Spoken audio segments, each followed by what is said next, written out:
what seemed to excite you a little bit was the air leak demonstration that I told you about. Let me go over it real quick. But there will be little bubbles that will come up, and you can find out what that field is for and how to use it, which makes your job easier. But if you have an air leak, you go here, you report what manhole it's in. Let's say it's a 4557, but it should match whatever's over here. So this should say 4557 or 67. But you noticed that this shows up after you put a manhole number in here. See, otherwise you don't have a report summary. 4567 at the intersection of Elm and Oak.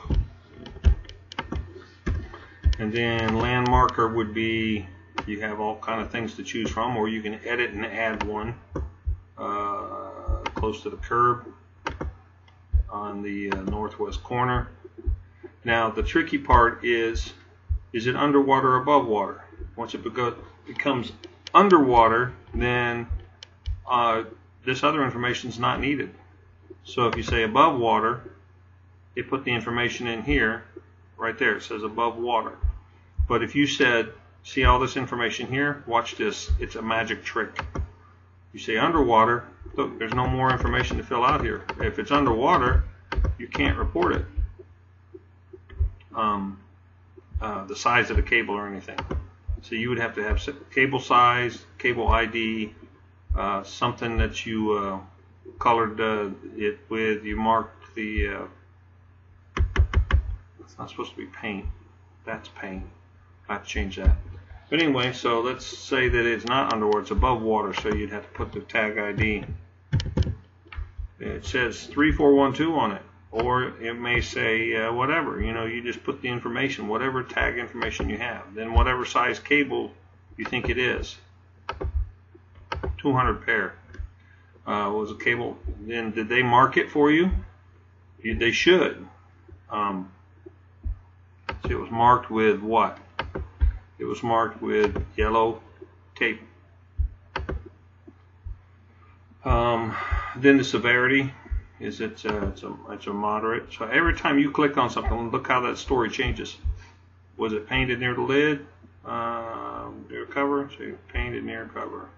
So you can just say yep, and then what color was it painted with? You can add whatever color you want. And then the wire center, if you know it. And these are just our wire centers. All the other wire centers were taken out. And there you go. That's your whole story. And all you have to do is copy and paste it. You can't change that. You can't. If you try to go in there and change that, it won't let you. Because it's a story that's written by that up there.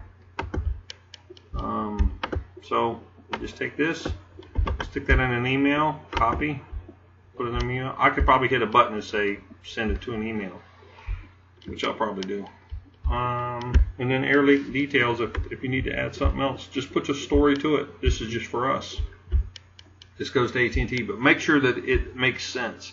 Read that to make sure all that makes sense, because once you paste it to the email, then you can make changes.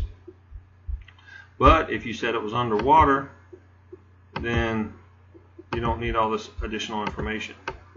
But once you put this information in here, then it will use that information. But what if you decide, well, wait a minute, that's the wrong manhole. That was a different communications manhole. That was a WOW or Zale. So to get rid of this, I'm going to have to put a button there, delete air leak. Boink. This report cannot be retrieved once you erase the air leak report. So you just say, okay, it don't erase everything else up here. It just deletes that air leak report. So there you go. And the story won't start building until you put a manhole number up here. Just to let you know. Anyway, that's how that goes. Main page is good too, where they can just click, click, click. because we're having problems with some people like Steve, and he just does not grasp what's going on in life. Anyway, here you go. That's done. Questions?